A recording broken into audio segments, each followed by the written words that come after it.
our celebration tonight is about our founders, and it's an honor to present the O'Brien family with a Newsboy tribute recognizing E.H. O'Brien as the first newsstand distributor in Canada on the 100th anniversary of the company.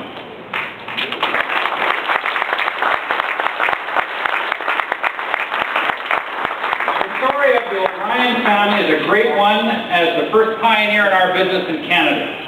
E.H. O'Brien was born in 1886 and left school in grade 6 to support his family.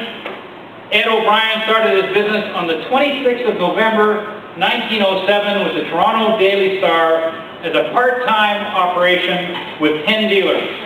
And as Glenn said, believe it or not, deliveries were first made on a child's wagon. In 1909, so 2 years later, the business had grown to the point that Ed went into its full-time basis. And we have representatives here from various New York distributors, etc. Here's the first one. In 1909, he rented a horse and bought a wagon for deliveries. The Hearst franchise was acquired at that time in 1909. In 1914, the Curtis franchise was acquired, and in 1916, the first truck was purchased at a cost of about $600. I'd say that was it back there, but in talking to some people, they said it was never that shiny. By 1918, the business had grown with acquisitions of Muncie, McLean's, Consolidated Press, and others. In 1921, Ed purchased the F.J. Roy News Company. At this point, Ed was an early consolidator as all independent franchises in existence at that time were acquired. In 1923, publishers supplied E.H. O'Brien for the Brantford, Ontario market as the former operator had gone out of business. A new company was formed, General News and Novelty Company, which supplied over 150 dealers in Western Ontario. In 1934, Ed started the National News Company in Ottawa, Ontario, and subsequently purchased the other independent news companies in Ottawa.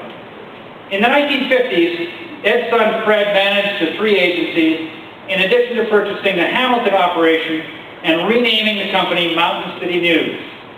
Along with Fred, Rudy and Gordon Burke is here tonight, had a lifelong involvement as father and son, helping manage Mountain City News, with Gordon retiring in 1991 as the president. In the late 1960s, another member of the O'Brien family purchased Seaway News in St. Catharines, with Reg Jackson, E.H. O'Brien's son-in-law, owning and managing Seaway. In 1972, the Jim Patterson Group purchased Mountain City News. E.H. O'Brien continued to own National News and General News until he passed away in 1973 at the age of 87. Michael O'Brien entered the business in the 1970s. After working in the business at National News in Ottawa, Michael purchased General News in 1983 and Seaway News in 1987. Michael continued the heritage of the family as an entrepreneur and leading marketer of magazines and books in all market areas served, and was an early innovator in changing the business in terms of logistics and delivery methodology to retail. The O'Brien quest for growth and their vision of serving publishers and retailers carries on after 3 generations. Michael left the business in the late 1990s during the massive consolidation of supply in Canada and the U.S., and today is president of a leading fabricator and installer of custom handicraft countertops based in the Hamilton area.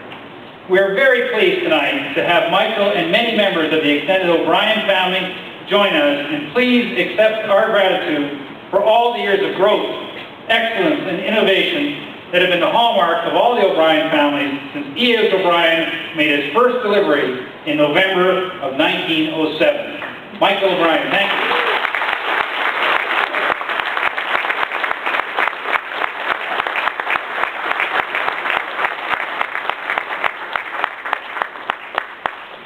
Where's Michael? Right here. Come on.